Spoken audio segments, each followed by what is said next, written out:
Son Gaming. He is the Red Zerg player from España. It's SouLeer. So, Grant, you said it a little bit earlier here. We're moving on to Group D now. Yeah. And again, another one of these games that is so important for both of the players. For SouLeer here in the bottom corner, he needs a win. He's gone 0-2 right now, dropping series to Stefano, and then dropping his previous series to Serral. So 2 tough Zerg opponents straight off the bat for SouLeer, but the good news is he's done with Zerg opponents. He can move on to non-mirror matchups now, but really starting 0-2, 0-4 is not a good place to start. Rail, however, at 1-1 right now, taking a game off of Soul and then defeating Petit Drogo in the previous series. So good results from Rail, and I think obviously against Petit Drogo, a bit of a surprising result, honestly. So really looking forward to seeing if Rail can win one. If Rail can win this one, he'll move up to, I think, 3rd place in the group at least. And if SouLeer loses, though, he's got an uphill struggle. As we always say, it takes about 4 wins, give or take, usually, to get out of these groups. And if SouLeer loses this series, that means he's got to win all 4 of his next ones, but has yet to play Drogo, Soul, Euthermal, Noki Cow. It'd be tough. It's tough. It'd be tough. But to his praise, SouLeer yesterday really did, in one map specifically, take Serral to the limit. That first map, we all thought, everyone was at the edge of their seats thinking maybe SouLeer could do it. It didn't end up working out in the end for him, and Serral did take that series, but I think he can gain confidence from that. Rail is a pretty unorthodox player. He plays like a Russian Protoss player should play. He's very in your face. He'll throw weird things at you every now and then. And of course, both of these players already will see something a bit weird here, because this is a very quick robo. Yeah, if you don't watch a lot of StarCraft, you might not be familiar with why this is so unusual. But to go down to the very basic level, the biggest question when you're watching a Protoss player play is usually, what is their tier 2 tech going to be? Most openers are more or less fungible, right? You got either 1 or 2 gateways into a cyber core and you crank a couple units out. At the very highest levels, you're counting gases and you're worried about what units come out. But for a casual observer, you've got a 1 in 3 chance of guessing what the Protoss opener is going to be. They're either going to open Stargate, Twilight Council, or Robo. Robo is, I think it's fair to say, by far the least common of the 3. It's very unusual for a Protoss player to go straight into Robo, and that's because it leads often to wonky, weird builds like this. As the Robo Bay goes down for Rail, Grant, tell the people what they can expect to see from Rail this game. Yep, there's the Prism queued up, so it is going to be some sort of Robotics Bay drop. Most likely Disruptor drops. The Prism will come out, Disruptors will come out. He will get the speed upgrade for the Prism and start being a real nuisance dropping those Disruptors. The good news is, seeing a very early Robo here, if you're SouLeer, he should be able to figure out that it's something along these lines. You don't go Robo first often.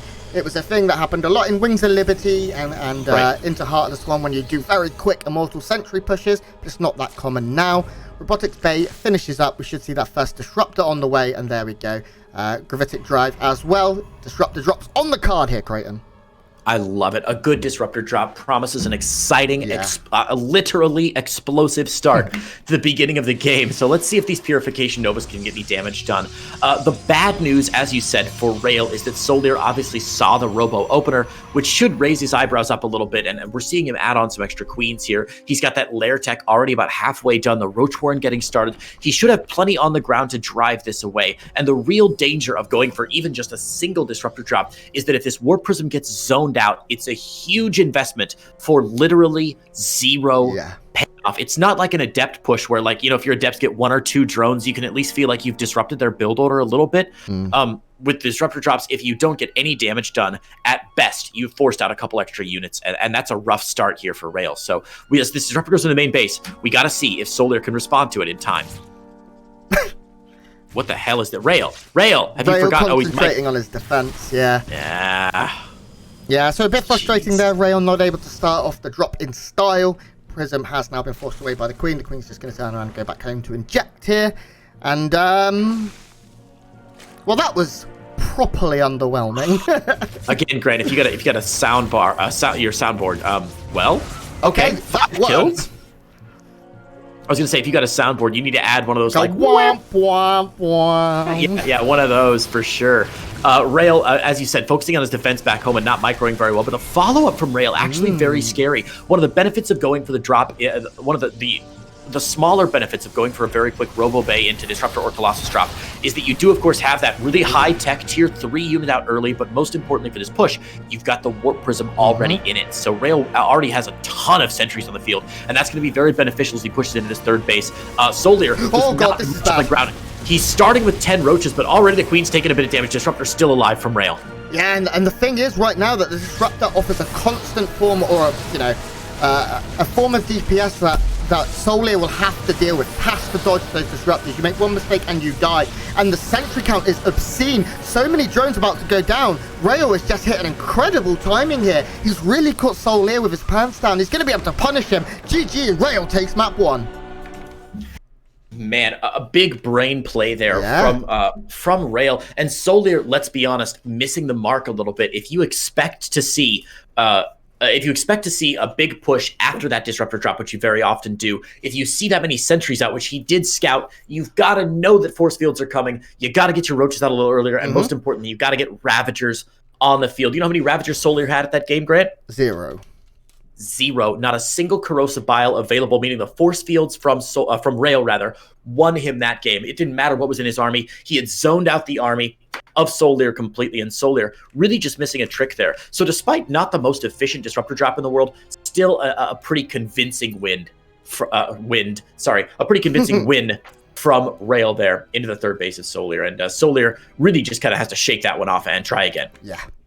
Yeah, definitely. It was a little unorthodox, but it was cool to see there, and that's what you have to expect from Rail. Rail is not going to just do very normal. He's not just going to make one Phoenix, an Oracle, then go up to Sentry Immortal, and then go up to 3 bases and 4th bases, and just do Zealot run bys. He's going to do something a bit funky.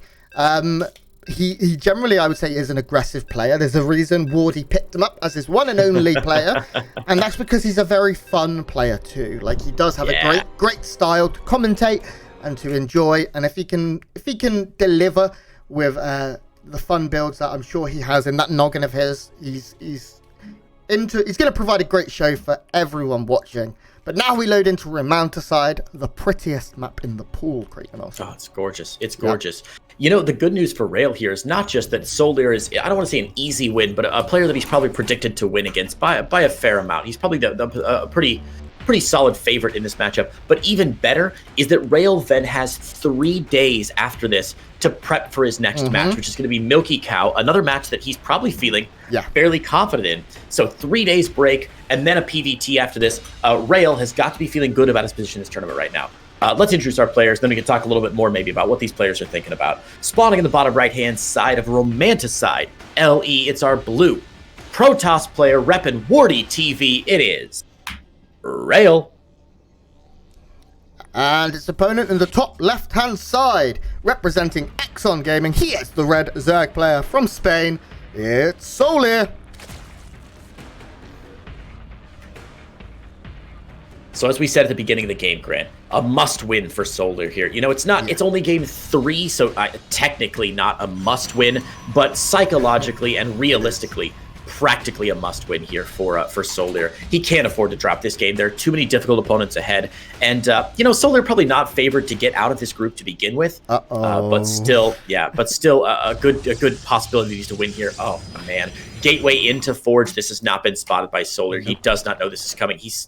He saw the probe coming in with his Overlord. He's probably guessed. Yeah, he knows. I'm just watching from his point of view. Oh, he's just actually misrallied a bunch of probes. But now he does know this is, of course, a gateway into cannon here from our Russian Protoss player. And we said he's going to deliver with a bang. Here we go. Cannon, gateway. This base now has to be cancelled, Creighton. And the third will have to be taken elsewhere. But the probe is still free to go and block that if he chooses to. He's not going to. He's just going to go up and get the information as to what the follow-up is. SouLeer has a lot of minerals. There we go. Cancels and throws down that base in the third. But a great start here for our Protoss player, who really isn't that far behind. Like, his next is a little later. From where it would be as standard. You can see it only going down now. It's about 20 seconds later. But when all is said and done, I mean, wow, okay, SouLeer now having to double expand and one very far forward. That's so risky against a player like Rail, who is going to punish you anyway. Having a base that close to him, ooh. Yeah, Grant, if you go into the StarCraft dictionary and look up PVZ, Gateway Forge Cannon Rush, this is exactly how it is supposed to look for a Protoss player. I mean, to a T, right? You block off with the two pylons, cancel them. Block off with the gateway, cancel it later. A very low investment there for Rail. And he is able to disrupt this natural. I will say, SouLeer's response, pretty decent. As you said, got that third base down, forced to double expand in a dangerous location, but he's not like over committing to this. He's not freaking out. And of course, with no high ground vision, Rail will get pushed away here. So SouLeer responding about as best he can without seeing that until it was too late. And I still think Rail has a slight advantage here after throwing SouLeer's build off a little bit. But the question now for Rail is going to be, can he capitalize on basically what's forced a giant positioning problem for SouLeer? This third base is going to be a huge target, and it's wide open. You didn't see the third base? He didn't see it, no. He saw the creep. He's good. Did he see the creep? Yeah, he saw the creep. He's fine. Yeah, you're right. He did see the creep. Okay, so yeah, Rail seeing everything he needs to see so far.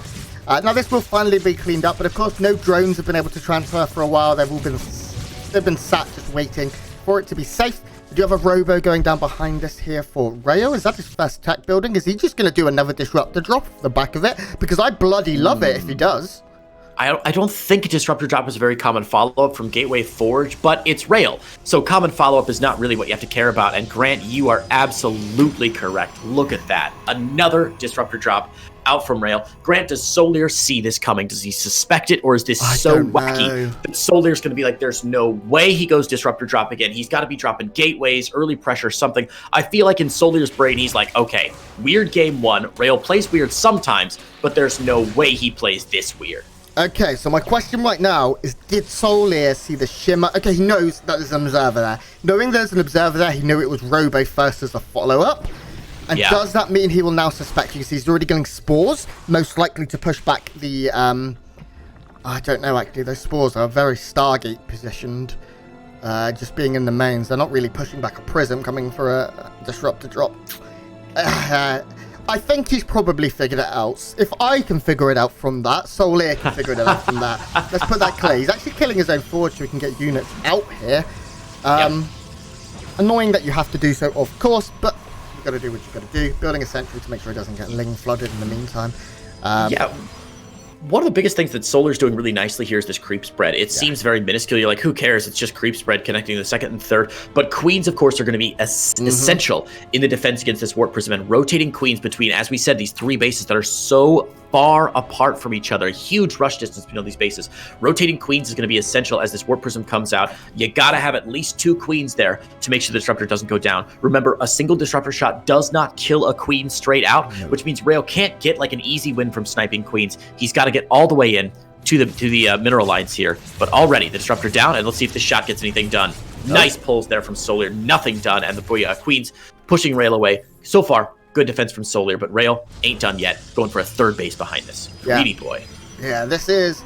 I think Rail's maybe aware that he's unlikely to find a lot of damage straight away. And what did he do last game? He followed this up with a very, very aggressive push with a whole bunch of units. This game is going to follow it up differently. And that is by going for an economic cheese off the back of it. It's not really a cheese at this point, but you get me. That being said, he still has a lot of units. He doesn't have too many gateways, only 4 to back this up. So I can't see this killing SouLeer. Although SouLeer, okay, now he's making 18 lings. Oh god, this could be bad. Cool.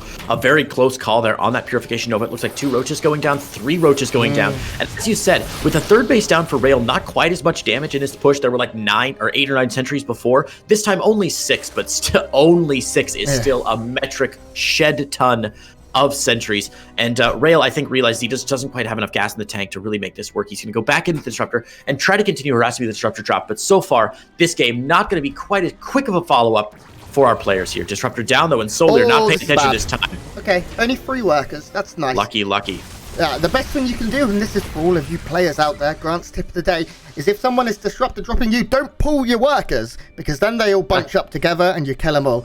Disruptors, mineral patches are wide, Disruptor shots are not that wide. You'll only kill like 5 if you catch someone completely off guard with 1 Disruptor. at best if they are mining. So nice set from SouLeer. He doesn't panic and pull everything away and just lose it all. But Rail's army is starting to get a little bit more intimidating now. More gateways coming in. Blink on the way. No upgrades, of course. There was a forge and that got killed. It has been remade. But no upgrades started. Maybe surprising there. Also, no upgrades at all here from our Zerg player, who has double Evo chamber. Both players just kind of forgetting about them, I guess. We did miss a quick disruptor drop there. Sorry, 6 more drones going down for Rail, for SouLeer rather, from Rail's disruptor here. So this disruptor has something like 11 kills now, or 13 kills now, with those additional roaches that it took out. So starting to pay off over time. And to be frank, I'm a little surprised that SouLeer continues to eat this damage. You'd think he'd be expecting it, you'd think he'd be keeping his eye on the minimap here, but not seeing it. Disruptor going to get a few more shots as well. This is so good from Rail, and as long as that disruptor stays alive, he's going to be in good shape. He's even transitioning now, Grant, adding on not just 3 more gateways, but look at this, going for Colossi and ETL now on the way for those Colossus. This could be a very scary army from SouLeer, or from Rail rather, and SouLeer is investing very heavily into lurker production. How do you feel about lurkers versus a Colossus gateway army? Lurkers are generally very good. They have great range, but you really need those hive upgrades to make them the best they can be to reach their hidden potentials. My concern right now is that lurkers do take a while to build. They do require all of those upgrades. They require that hive to be very effective. And Rail was at a stage where I think he's looking to push right now. He's getting Blink, that's about to finish. He has a good army. As the second Colossus comes out, I wouldn't be surprised to see him make a beeline for the other side of the map. And SouLeer's creep is okay, but remember, it's like quite a narrow map, and he's not really covered all of the avenues here. He's only got that north side, which is less likely to be targeted anyway than the south side, but we do have a fight going down in the middle here, it looks like. Yeah, neither player really wants to engage. I think you're absolutely correct, Grant. With only 1 Colossus on the map, I don't think Rail thinks he's got enough splash damage outside of this disruptor to really get great damage done. Obviously, no Archons and very few Colossi in this fight. ETL about to finish up for those Colossi, which is going to be a little bit more damage. And man, SouLeer continues to eat these disruptor shots. Grant, if he is unable to defend against this disruptor, unable to find some sort of answer, unable to push it away, he's eventually going to get picked down. I mean, trading free disruptor shots for units that actually cost money is so difficult to deal with. Good force fields here, catching a couple roaches, and of course the zone out from the other disruptor. Rail seems to be in a really strong position. Don't be fooled by SouLeer's greater army supply. The army value fairly even between these 2 players. Yeah, 1 more Colossus really would make a big difference here. 2 is nice, but 3 is when you can start tearing through this Zerg army. And we do see that tetrapod making his way across the map right now to add that extra DPS. +1 has finished for our Protoss player. 1 finished for our Zerg, so upgrades do favor SouLeer, and he is maxed, but he doesn't have many workers. His army is I mean, it's Roach Hydra, that is it. Are there any lurkers on the field yet, Creighton? No, not a single lurker in the field. Oh so this my god, that hit was huge. Hugely in favor of Rail. As we said, he has everything a healthy, growing Protoss army needs. He's got the disruption balls for zoning and big damage. He's got the Colossus for the splash damage, and even those Blink Stalkers and Charge Zealots to round out the army. The War Prism's still alive. The Hydras might get on top of it here, but even without the War Prism, I think Rail probably has enough to defend against this attack. The War Prism with the speed, of course, a lot more effective, able to escape there, and this is just going to be a massacre from Rail. Yeah, I'm afraid that this may be all she wrote. Desperation lings being made right now from SouLeer, but he's never going to be able to get this around here. There's just too much Protoss. Blink Stalkers that can handle either side. We have a huge Purification Nova going up once again. Jeez. Drones melting, as does SouLeer's chance. GG, Rail takes the 2-0.